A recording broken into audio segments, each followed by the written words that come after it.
Saudamos, amada igreja, na graça e na paz do Senhor Jesus. Para iniciarmos nosso momento de adoração ao Senhor, você da sua casa, eu daqui, nós estamos aqui, irmãos, mas querendo fazer essa corrente espiritual, dar louvores a Deus em espírito e em verdade. Te convido para que possamos ler a palavra do Senhor num salmo bem conhecido, salmo de número 96, que diz, irmãos, a palavra do Senhor: cantai ao Senhor um cântico novo, cantai ao Senhor todas as terras, cantai ao Senhor, bendizei o nome, proclamai a sua salvação dia após dia.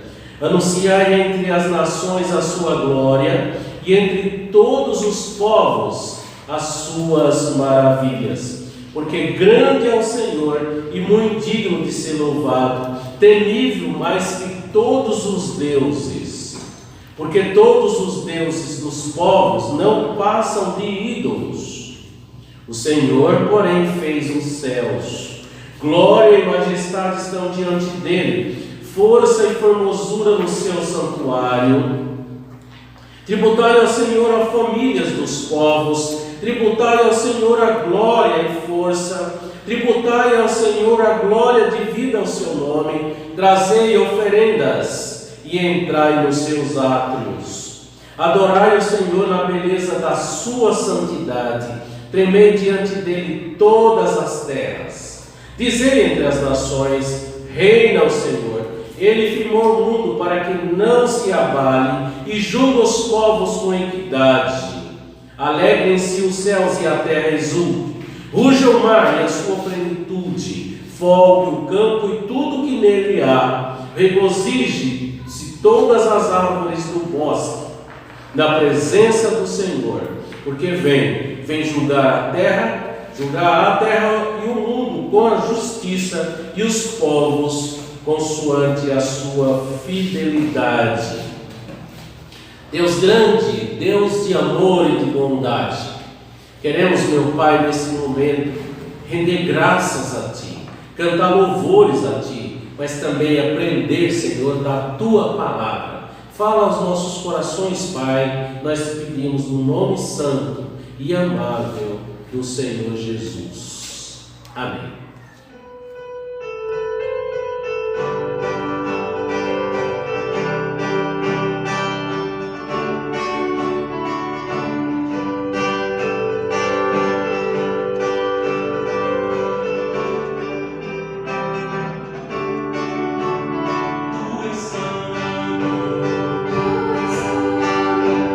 Poderoso,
meditando sobre a inspiradora e curiosa história de Davi, um homem que nunca desistiu de Deus e nem Deus desistiu dele. E é nessa insistência, é nessa perseverança dupla e santa que a história de Davi se reveste de beleza. Depois que Davi venceu o duelista filisteu, o gigante Golias, ele passou a viver no ambiente da corte de Saul, na cidade de Gibeá. Davi atuava como músico-terapeuta do rei e oficial do exército israelita. No entanto, no convívio mais frequente, mais estreito com Davi, Saul foi ficando cada vez mais intimidado, enciumado, de modo que passou a perseguir Davi, que precisou fugir apressadamente para salvar a própria vida. No meio de grande angústia, no meio de grande dor, Davi partiu para a cidade de Nob. Lá havia um santuário e um sacerdote. Davi chegou no santuário com fome, sem arma, e saiu de lá alimentado e equipado com a espada de Golias. Dali, Davi foi para a cidade filisteia de Gate, governada pelo rei Aquis.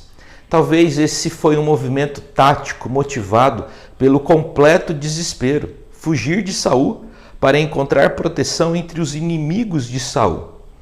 O fato é que agora Davi encontra-se sob poder dos filisteus e ele percebe que não tem condições de fugir do seu passado, nem de fugir do seu futuro. Em Gate, Davi foi reconhecido como rei de Israel e como um dos principais atores da recente vitória do exército israelita sobre o exército filisteu. Por estar em território inimigo e por ter sido reconhecido, Davi acabou sendo detido pelos filisteus. Olha, dificilmente ele sairia daquela situação vivo.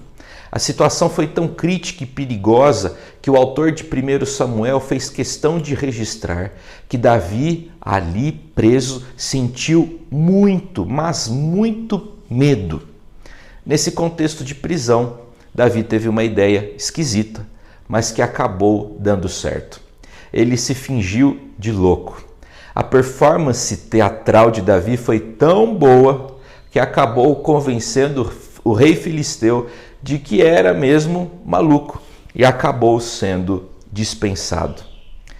Olha, é muito importante considerarmos essa história, pois hoje vamos refletir sobre o Salmo 34.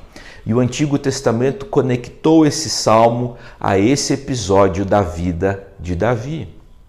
O Salmo 34 surgiu nesse ambiente, nesse contexto, no mínimo inusitado e improvável, mas que revelou a bondade e a misericórdia do eterno Deus. O Salmo 34 é sapiencial, é de sabedoria e é alfabético. Cada verso do Salmo 34 começa com uma das letras do alfabeto hebraico. Falta apenas uma letrinha do alfabeto. No Salmo 34 combina-se louvor, ações de graças e instrução ao estilo do livro de Provérbios. Aliás, louvor, gratidão, sabedoria são realidades que geralmente caminham de mãos dadas. Como já foi dito anteriormente, a tradição bíblica atribui a origem do Salmo 34 àquele episódio em que Davi precisou fugir do rei filisteu. O sobrescrito do Salmo 34 afirma que Davi fugiu do rei Abimeleque. Contudo, o livro de 1 Samuel afirma que Davi fugiu do rei Aquis. Parece contraditório, mas essa aparente contradição possui fácil explicação. O reformador João Calvino, comentando esse texto, afirmou que é provável que o termo Abimeleque fosse a designação comum dos monarcas dos filisteus, como Faraó era o título comum dos monarcas do Egito e César o dos imperadores romanos. Bem, ninguém foge de uma coisa boa. Ou seja, Davi estava em apuros, em situação crítica, quando resolveu orar naquele momento, dizendo: Senhor, eu te louvarei em todo tempo, mesmo nesse período adverso, nessa crise que eu estou experimentando. Podemos aprender com o Salmo 34 diversas e preciosas lições para as nossas vidas espirituais. A primeira lição que aprendemos com o texto é que sempre é tempo de louvar a Deus. Sempre é tempo de louvar a Deus. Acompanhe a leitura dos 2 primeiros versos do Salmo 34. Bendirei o Senhor em todo o tempo. O seu louvor estará sempre nos meus lábios. Gloriar-se-á no Senhor a minha alma. Os humildes o ouvirão e se alegrarão. Davi não consegue esconder sua satisfação por estar longe do território filisteu, do território inimigo. Davi enaltece a grandeza de Deus, prometendo conservar na memória o bem que lhe foi concedido. Essa passagem nos ensina que o louvor não é definido pelas circunstâncias da vida, mas pela atitude do coração. Essa é uma importante lição. O Salmo 34 é um convite ao louvor e à maturidade espiritual. Nele, o salmista manifesta o seu compromisso de louvar ao Senhor em todo o tempo. Louvar ao Senhor ao ganhar o que se desejou, ao ter o pedido atendido ou ao ser surpreendido por uma ótima notícia. Não exige nada muito especial do nosso coração. A proposta bíblica, porém, é bem mais diferente e ampla. É louvar a Deus continuamente, em todo o tempo, isto é, no dia bom e no dia mau, em plena saúde e nos dias de enfermidade e pandemia, quando aplaudido ou quando criticado, ao receber uma resposta positiva do Senhor ou quando Deus nos fecha um caminho que nós desejávamos seguir. Louvar a Deus em todo tempo implica em reconhecer que todos os planos do Senhor são planos de amor, que de fato todas as coisas cooperam para o bem dos que amam a Deus, de alguma forma. E isso deve nos bastar. Essa verdade deve ser suficiente para tranquilizar e serenar o coração do fiel. Nesses versos, Davi não se gloria em sua astúcia, nas suas ideias ou na sua habilidade. Antes, Davi se gloria no Senhor, em quem Deus é e naquilo que Ele fez. Davi não atribui sua libertação à sua ideia, à sua originalidade, mas à graça e bondade do Todo-Poderoso Deus. A segunda lição que aprendemos aqui é a seguinte: sempre é tempo para se buscar a Deus. Davi nos ensina a buscarmos a Deus em todo o tempo. Não encontramos no Salmo 34 um cenário de perfeição que nos leva ao louvor, mas um louvor que é proferido a partir da realidade da vida. Os versos 4, 5 e 6 falam de medos, de temores, de angústias, de prisões. E a vida é assim mesmo, cheia de incertezas, de problemas e de adversidades. Os versos 7 e 8 nos levam, entretanto, ao reconhecimento de que, além das dificuldades, Deus continua sendo bom. Acompanhe a leitura desses versos. O anjo do Senhor acampa-se ao redor dos que o temem e os livra. Verso 8. Provai e vede que o Senhor é bom. Bem-aventurado o homem que nele se refugia. Anjo do Senhor aqui é um termo regular comum do Antigo Testamento para representar o próprio Deus vindo à terra. O anjo do Senhor é Jesus Cristo, a segunda pessoa da Trindade, que no Antigo Testamento visitava seu povo em forma pré-encarnada. Tem um versículo no Novo Testamento que se encaixa muito bem com o Salmo 34, 7. Trata-se daquilo que encontramos no Evangelho de Mateus, verso 28. ou melhor dizendo, capítulo 28, verso 20, e eis que estou convosco todos os dias até a consumação do século. O salmista convida seus leitores a experimentarem do que ele mesmo está experimentando. Note o verso 8: ó, provai e vede que o Senhor é bom. Eu tenho certeza de que você já se enganou ao gostar de determinada comida que você achava que não gostava antes. Tem coisa que a gente precisa experimentar, que a gente precisa provar. E a Bíblia está dizendo que você precisa hoje, nesse momento, provar da bondade do Senhor. Eu já provei e tenho provado, mas eu não posso provar da bondade de Deus por você. Provar da bondade de Deus significa conhecer melhor a Deus e desfrutá-lo cada vez mais. A terceira lição que aprendemos com o texto é a seguinte: sempre é adequado temer a Deus. O temor é uma atitude sempre apropriada. Aqueles que temem o Senhor não precisam ter medo de coisa alguma, pois esse temor pode lançar fora todo medo. Quando tememos o Senhor, Ele supre tudo de que precisamos quando precisamos. Nos versos 9 a 16 do Salmo 34, o salmista fala sobre a sempre razoável atitude de temer a Deus.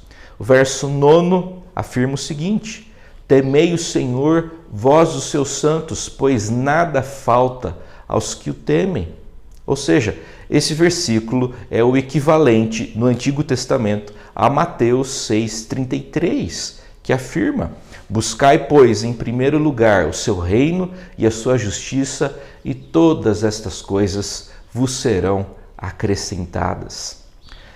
A atitude de temor a Deus possui vários desdobramentos, várias consequências, segundo o salmista. Temer a Deus nos leva, por exemplo, a dizer a verdade. Vejamos o verso 13. Refreia a língua do mal e os lábios de falarem dolosamente. Temer a Deus também nos leva a buscarmos o que é certo. Note o versículo 14. Aparta-te do mal e pratica o que é bom. Procura a paz e empenha-te por alcançá-la.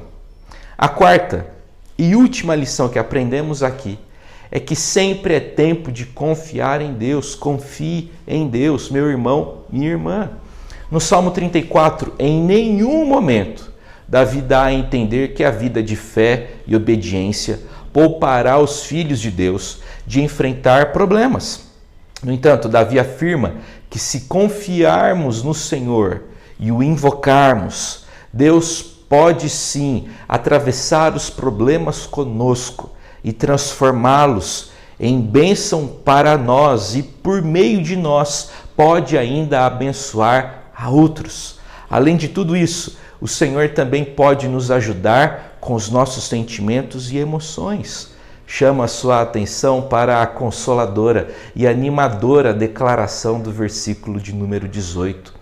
Perto está o Senhor dos que têm o coração quebrantado e salva os de espírito oprimido. A promessa aqui é a de que Deus estará perto de nós quando nosso coração estiver quebrantado. Deus estará perto de nós quando o nosso espírito estiver oprimido, quer sintamos a sua presença, quer não. Concluindo, alguns passam por angústias e se transformam em murmuradores. Outros passam por angústias e reconhecem a bondade do Senhor. A diferença está na atitude do coração. Qual é a sua escolha? A angústia transformou você em um murmurador ou em alguém que reconhece a bondade do Senhor? Qual é a sua escolha? Qual tem sido a sua escolha? Que o Senhor te abençoe e te fortaleça em nome de Jesus. Eu quero convidar você para cantarmos nesse momento. Vamos declarar a grandeza do nosso Deus e Pai.